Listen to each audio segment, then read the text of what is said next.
Dynamics of the psyche. Causality and teleology. Motivation comes from both past experiences and future goals.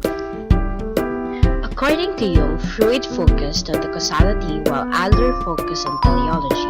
Jung had a balance of both. Progression and regression.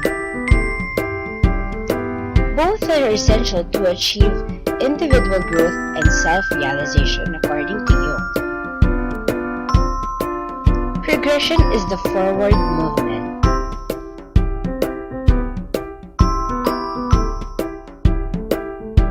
Psychological types. Attitudes. This is the predisposition to act or react in a characteristic way. There are two types of attitudes: introvert and extrovert attitudes. Introversion. This is the subjective type. It tunes into their inner world, their own biases, fantasies, dreams, and perceptions. These people perceive the external world selectively and with their own subjective views, according to Jung. Jung had an introversion episode where he experienced it under his early adolescence and midlife. Midlife introversion of Jung. Jung ended much of his objective attitudes. He stopped actively treating patients, and for 3 years he found himself incapable of reading a scientific book. He was in the process of discovering the introverted pole of his existence, which is his anima. Extroversion. This is the objective type. It is rooted in the realities of everyday life. It is overly suspicious in the subjective attitude, whether their own or someone else's. People are neither completely introverted nor completely extroverted. Psychologically healthy people are equally comfortable with both internal and external worlds. Function. Both introvert and extrovert can be combined with either one or more of four functions, namely thinking, feeling, sensing, and intuiting. Thinking.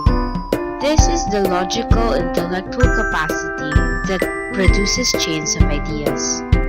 Extroverted thinking relies heavily on concrete thoughts but may also use abstract ideas, lives according to fixed value. Without at least some individual interpretation, ideas are merely previously known facts with no originality or creativity. Introverted thinking reacts to external stimuli in a subjective and creative manner. When carried to an extreme, introverted thinking results in unproductive, mystical thoughts that are so individualized that they are useless to any other person.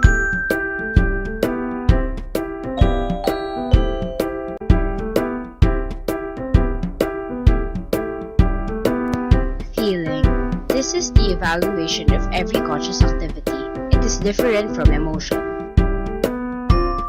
Introverted feeling. They base their value judgments on subjective perceptions, ignores traditional opinions and beliefs. Their indifferent subjective world often causes people around them to feel uneasy. Sensing. Sensation functions as a receiver of physical stimuli which transmits them to perceptual consciousness. It is different from physical stimulus. It is an individual's perception of sensory impulses. Extroverted sensing. Influenced by objective sensations, essential in jobs demanding sensory discrimination. Introverted sensing.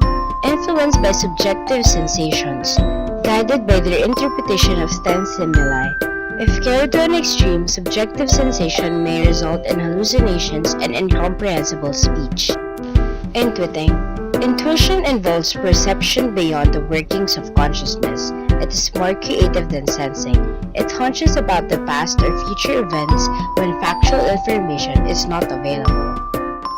Extroverted, intuitive people. They are oriented towards facts in the external world. They are guided by guesses rather than by facts. They may be very creative. Introverted, intuitive people.